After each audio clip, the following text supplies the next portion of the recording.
Tingkat kematian kasus COVID-19 di NTB masih berada di atas rata-rata nasional, yaitu sebesar 4,4%. Sementara tingkat kematian secara nasional sudah berada di angka 2,7%. Sekda NTB Haji Lalu Gita Aryadi mengatakan lansia dengan penderita penyakit komorbid adalah orang-orang yang rentan. Untuk itulah lansia menjadi prioritas utama untuk divaksinasi. Yang rentan dan diwaspadai adalah yang usia lansia dengan komorbid dan lain sebagainya.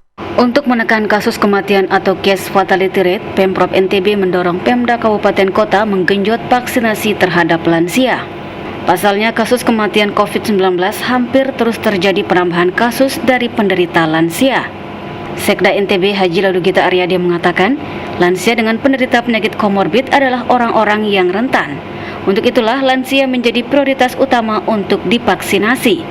Dari awal kan kita sudah memetakan betapa yang rentan dan diwaspadai adalah yang usia lansia dengan komorbid dan lain sebagainya.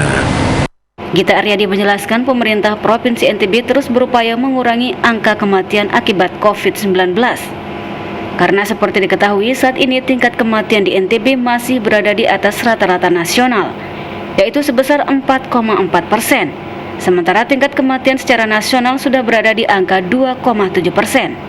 Berdasarkan data Dinas Kesehatan NTB, lansia yang sudah divaksinasi untuk dosis pertama baru 21.977 orang atau 43,3% dari jumlah sasaran 50.751 orang di 10 kabupaten kota di NTB. Sedangkan untuk dosis kedua baru 7.189 lansia atau 14,2%.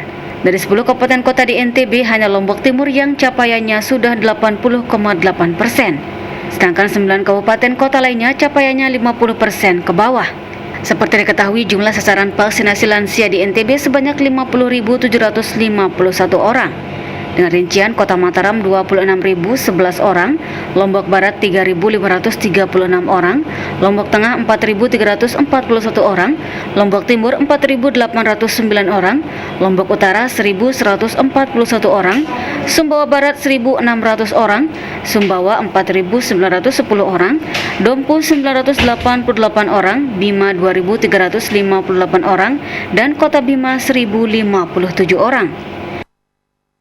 Maisarah, Lombok TV, Mataram.